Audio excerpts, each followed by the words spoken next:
नमामि सुखकरता दुःखहरता भरता विघ्नादि सर्वे सर्वे प्रेमोपादनादि स्वामी सुंदरदुरादि मंदिरते महास्तावणादि देव देव मंगलमूर्ति दर्शन मात्रे मनकामनापूर्ति देव मंगलमूर्ति दर्शन मात्रे मनकामनापूर्ति देव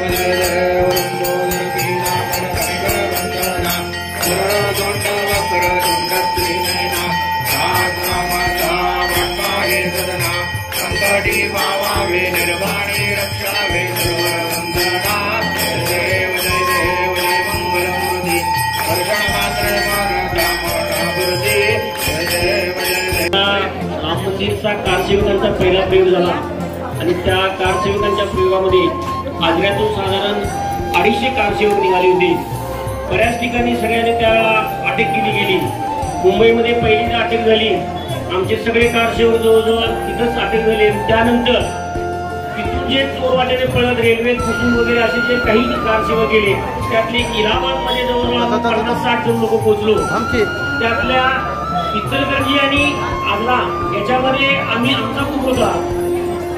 अयोध्येमध्ये जाण्याच्या अगोदर मुलायम सिंग यादवांचं त्यावेळेला सरकार होतं आणि त्यांनी सगळीकडे अगदी अटक चालू केली होती।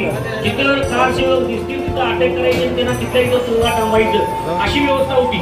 अशा जवळजवळ मोगलशाही आपले हजारो कार्यसेवक तरुण मुलं अक्षरशः त्यांनी मारली आणि त्यांच्या गळ्यातली वाळूची पुटी वाळून सरयू नदीत टाकली।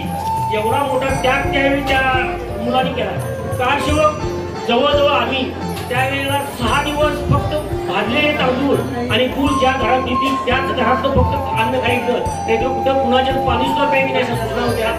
या कारसेवक मध्ये आजऱ्यातून आम्ही 5 लोक अयोध्येत पोहोचलो।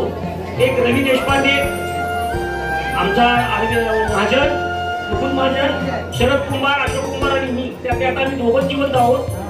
तर कारसेवकांचा धडा एवढा वाईट होता की मुलायम सिंग यादवांनी अक्षरशः मुस्लिम पोलीस लावले होते आणि बंदुकीनं प्रत्येकाला गावं तिथं मारणं टाकणं अशा सगळा प्रकार होता। त्यातल्या त्यात अयोध्येमध्ये ज्यावेळी अशोक सिंगलजी, अडवाणीजी आणि विनय कडिया यांनी अयोध्येवर हनुमानगडीपासून ज्या ठिकाणी ढाचा आहे त्या ठिकाणी भव्य अशी मिरवणूक काढली आणि त्याच्यावर त्यांनी गोळीबार केला। पाण्याच्या आधी कासून मारला, नंतर गोळीबार केला, गुडघ्याच्या खाली गोळ्या घालायचा असा विचित्र प्रकार त्यावेळेला मुलायम सिंग यादवांनी केला आणि भरपूर कारसेवक त्याला बोलले गेले आणि त्यातच अयोध्या अशी विस्कळण्यासाठी गेली होती। हजारो कारसेवक होते तिथं, लाखोंची संख्या होती, परंतु कुणाला असं काही कुठं काय मिळत नव्हतं, असं अंदाधुंद झालं होतं वातावरण। आणि अशा वेळेला महेश कोठारे आणि राजेश कोठारे राजस्थानचे दोघे सख्खे भाऊ आमच्यापासून 20 फुटावर मारले गेले आणि त्यानंतर अयोध्या खरी उसळली आणि त्या अयोध्येमध्ये मग आम्ही प्रत्येकाला आवाहन केलं की आमच्या हातात पण हत्यार द्या आणि हत्यार दिल्याशिवाय आम्ही परत हे करू शकत नाही। मग दुसऱ्या वेळेला 92ला ज्यावेळेला परत कारसेवा झाली त्यावेळी आपलं कल्याण सिंगचं सरकार होतं आणि त्यावेळेला प्रत्येकाकडे त्रिशूळ दिलं होतं। बजरंगदलच्या विनय कट्यावरनी त्रिशूळ दिलं होतं आणि अक्षरशः ढाच्यावर जाऊन ते त्रिशूळानं कारसेवकांनी असं विटाच्या फोट्यात आणि त्या वाट्यात आणि मग ते आपला राम मुक्त झाला। त्याच्या मशिदीच्या खाली रामाच्या पादुका, रामाच्या मूर्त्या असं विचित्र वातावरणात दिसलं होतं। आपला राम आता मुक्त झालेला आहे।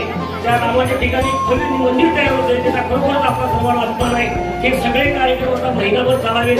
आम्हाला अयोध्येला जायला तर संधी मिळाली तर आम्ही जाणार आहे, परंतु तरी सुद्धा आपल्या गावातून गेलेले कारसेवक प्रत्येकानं त्यावेळेला दिलेल्या शिलान्यासच्या विटा, प्रत्येकाचा निधी कितपर्यंत पोहोचलाय. म्हणून आज हे कलश आले, ज्या ज्या गावांनी सगळ्यांनी सहकार्य केले त्यावेळेला शिलान्यासाठी केली, गंगापूजन केलं होतं, अशा मिरवणुका वेगवेगळ्या काढल्या होत्या आणि प्रत्येक गावातल्या अगदी खेडोपाडीतून सुद्धा ही त्या मंदिरासाठी मदत केली आणि त्याचं हे प्रत्येकाचा आशीर्वाद म्हणून प्रत्येका हे अयोध्यावरून कलश आले. अक्षरशः माहिती त्याच्या मंजूर दिलेल्या त्या प्रत्येकानं आपापल्या गावात यायचे, आपल्या मंदिरात ठेवायची आणि त्याच्यानंतर पूजा करून तुम्ही गावात सगळ्यांना वाटायचं आहे. आणि ज्या दिवशी रामाच्या मूर्तीची स्थापना होणार त्यावेळेला तुम्ही तिथल्या देवळात किंवा मूर्तीवर त्या मंगलाष्टकाला टाकून आरती करायची आहे, जशी आज केली तशी, आणि प्रसाद वाटप करायचा. आता तसे पूर्ण 28 दिवस हे 20-22 दिवस ते कार्यक्रम सगळ्या ठिकाणी अयोध्येमध्ये आहेत. परंतु याच्यात कसं आहे, आपण आपल्या गावात पण करावं अशी सगळ्यांची इच्छा आहे. म्हणून ज्यांनी सूचना मांडल्या त्या पद्धतीने कलश आलेले ग्रामीण भागातल्या लोकांनी आपले कलश घेऊन जायचे आणि तिची अगदी आपला राम तयारपणे मूर्ती झाला. परंतु अजून द्वारका काशी आणि कृष्णापूर अजूनही बाकी आहे. लक्षात घ्या, तिथली अवस्था अशीच आहे आणि त्याच्यासाठी लढाऊ करतात आणि तेही करावं लागणार आणि यासाठी सगळ्यांना ताकद देऊन व्यक्तिगत पात्र